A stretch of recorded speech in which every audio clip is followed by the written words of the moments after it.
Jusqu'à 9 heures, Good Morning Business. Et à 8h18, c'est la présidente directrice générale de Transavia France, Nathalie Stubler, qui est avec nous. Bonjour Nathalie Stubler. Bonjour. La pilote qui garde son masque comme tous ses employés depuis le 8 juin. C'est une volonté de votre part, l'exemplarité, surtout que vos salariés, du matin au soir, doivent porter ce masque, comme beaucoup de salariés en France, comme tous les salariés en France. Oui, effectivement, on a repris nos vols depuis le 8 juin et donc les équipages, c'est obligatoire, portent le masque. Donc voilà, je me dis aussi, c'est à leur image, portant le masque aussi, même quand je suis interviewée et que j'aurai la possibilité de pouvoir l'enlever ce matin.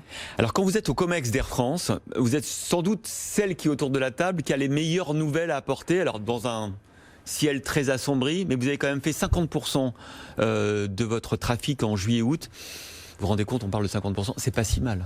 C'est effectivement pas si mal, on est plutôt satisfait de ce qu'on a réussi à faire. Hein. Je rappelle, Transavia France a été arrêté presque 3 mois, tous les avions cloués au sol. Une semaine, ouais, c'est terrible. On a repris très progressivement au mois de juin, puis après Orly c'est ouvert, donc là c'était effectivement la bouffée d'oxygène. Et on est passé de quasiment 0 en juin à près de 50% sur juillet-août. Donc finalement, voilà, on peut dire qu'on a réussi à bénéficier de cette pointe été avec des belles destinations, la Grèce, le Portugal et la Tunisie pour nous. Mais alors j'ai envie de vous demander, là, on est en septembre, on est le 23 septembre, on entend de la part des voyagistes, on vient de faire un sujet dans le journal à ce sujet, de l'inquiétude, parce qu'évidemment certains pays d'Europe ont reconfiné partiellement, ont mis des restrictions, l'Espagne, l'Italie, la Suisse, et du coup, est-ce que votre activité redescend ?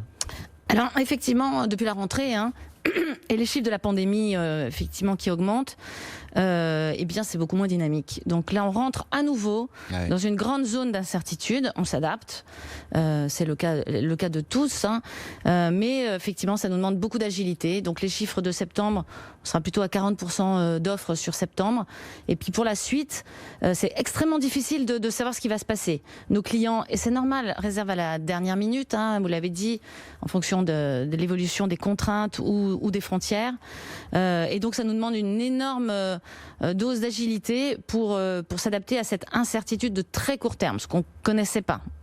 Du coup, et c'est logique, Transavia, vous allez vous développer, vous allez de l'avant, et vous avez eu un accord avec les pilotes qui est très important, puisque vous allez désormais avoir des pilotes pour desservir des liaisons domestiques sur le marché français. Alors, je ne sais pas si c'est le retour d'Air Inter, vous venez d'Air Inter initialement, mais en tout cas, vous allez concurrencer Air France sur son marché local, ou vous allez vous partager les liaisons ? Alors effectivement, il ne s'agit pas du tout de concurrence, hein, puisque le plan et le plan d'Air France, hein, c'est un plan de reconstruction. Et dans ce plan de reconstruction du groupe Air France, il y a la reconstruction du réseau domestique. Les chiffres ont été publiés, le réseau domestique perd énormément d'argent. Et donc, un certain nombre d'adaptations sont faites, avec des fermetures de lignes. Des fermetures de lignes aussi lorsque le train est à 2h30. Et puis, des transferts de routes aussi, ou de nouvelles routes desservies par Transavia. Donc, on vient de l'annoncer pour cet automne, hein, à partir du 2 novembre, on a annoncé 5 routes Orly-Biarritz et 4 routes au départ de Nantes. Donc 4 routes transversales, hein, Nantes, Toulouse, Nice, Montpellier, Marseille. Mais dans le plan que vous aviez développé, il y a d'autres lignes qui, depuis Paris, qui vont être ouvertes bientôt, par exemple Toulon, Brest. C'est pourquoi ? Alors le plan a été, le plan, c'est un plan sur 2 ans, donc effectivement, moi j'ai souvent l'habitude de dire. J'annonce les routes au moment où on les met à la vente. Donc j'espère que je serai réinvité sur BFM Business pour raconter les futures routes. Oui, il y aura d'autres routes au départ d'Orly et d'autres routes au départ des régions. Donc je dirais là-dessus pas de plan à long terme, puisque effectivement on s'adapte aussi à l'environnement concurrentiel et à l'environnement. Qui vient d'annoncer des lignes domestiques qu'elle va également ouvrir en même temps que vous. Donc du coup, ça veut dire que vous êtes obligé d'avoir des prix bas sur le marché français. Alors ça veut dire que d'abord la stratégie est la bonne, puisque la stratégie du groupe finalement d'utiliser Transavia, c'est effectivement une stratégie pour concurrencer les autres low cost. On est la low cost du groupe, hein, et donc on est vraiment positionné aussi dans ce créneau pour lutter contre les autres, ce qu'on fait très bien d'ailleurs, puisque sur notre réseau actuel, au départ d'Orly ou de 4 villes françaises, et on n'est pas tout seul, donc on sait ce que c'est que cette concurrence low cost, et on a tous les atouts effectivement pour réussir face à d'autres. Est-ce que vous croyez qu'à terme, vous pourriez devenir le Air Inter ou le Hop d'Air France. Est-ce que vous avez vocation à reprendre, alors c'est pas dans le plan à 2 ans, mais dans le plan à 3 ou 4, toutes les lignes domestiques d'Air France? Alors non, le plan a été clairement établi où effectivement les routes navettes restent opérées par Air France. C'est-à-dire Nice, Marseille. Nice, Marseille et Toulouse. Et on a vocation à reprendre un certain nombre de routes, enfin du moment que on arrive économiquement à être rentable sur ces routes. C'est vraiment l'enjeu du plan de restructuration. C'est un plan économique, hein. Donc c'est vraiment la feuille de route qui nous est donnée, une feuille de route ambitieuse, de croissance, donc on est prêt, la low cost à la française, à tenir notre rang dans ce développement. Et est-ce que vous pouvez tenir votre rang si, comme on l'entend aujourd'hui, de nouvelles taxes apparaissent sur le transport aérien? Alors, le directeur général du groupe, Ben Smith, s'est récemment exprimé sur la taxe pour dire qu'effectivement, ce serait assez catastrophique pour nous, vu les montants en jeu. Pourquoi ? Parce que ce sont des montants, un impact financier énorme au moment où, effectivement, le groupe est dans une situation aussi extrêmement difficile. Et donc ça, c'est important pour lui de l'avoir exprimé. Et il dit effectivement, on doit avoir la capacité financière à renouveler la flotte. Parce que ce qu'on dit, c'est très très clair. On dit, oui, on ne nie pas notre responsabilité, on prend toute notre part dans ce sujet de réduction des émissions de CO2. Le plus gros levier, ça reste le renouvellement de la flotte, avec des avions plus performants et plus économes en kérosène. Ensuite, on a des leviers, là aussi, qui sont extrêmement importants, qui engagent tous les collaborateurs et en particulier les pilotes. C'est le cas chez Transavia. On a un partenariat avec 2 startups françaises, Open Airlines et Safety Line, qui utilisent les data de vol.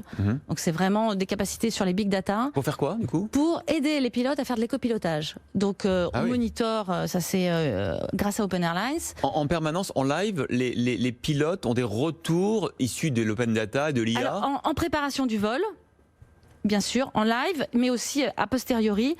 On peut se dire, ben voilà, on a encore à progresser sur, une fois qu'on a atterri et que l'avion repart à son point de stationnement, sur le roulage monomoteur, par exemple. On peut gagner combien de carburant, pourcentage avec... Alors, ça peut varier, effectivement, sur des destinations de notre type, hein, mais c'est de l'ordre de quelques pourcents, jusqu'à 5%. Et je dirais, avant la crise, c'était le chiffre de 2019, Transavia France avait une consommation unitaire de 2,63 litres par passager aux 100 km. Donc une belle réussite à ce stade. Et puis vous avez vu, il y a les avions qu'a présenté notamment Airbus, les avions du futur. Alors c'est pas pour demain, mais les avions à hydrogène, avec des avions type ATR ou Airbus A320, donc, qui vont être sur les étagères dans quelques temps. Eh bien, effectivement, on va regarder tous ces développements technologiques avec beaucoup d'intérêt. À plus court terme, il y aura aussi les carburants alternatifs. Évidemment, il ne faut pas qu'ils soient en concurrence avec des surfaces pour l'alimentation, mais dans du recyclage de carburant, on est très intéressé par le développement d'une filière de ce qu'on appelle les SAF, Sustainable Aviation Fuel. Et puis vous avez vu, il y a dans ces propositions de la Convention citoyenne pour le climat, l'idée d'interdire les vols intérieurs lorsque on peut faire ça en train en moins de 4 heures, on parlait tout à l'heure de 2h30. Est-ce que vous craignez là aussi que la réglementation, dans le débat public, la présidentielle c'est dans 1 an et demi, ne se renforce? Je pense qu'aussi, ce qui est important, et on l'a vu là dans nos transferts de route, j'ai eu l'occasion d'aller à Biarritz, c'est aussi important, vu des régions, de garder une certaine connectivité aérienne.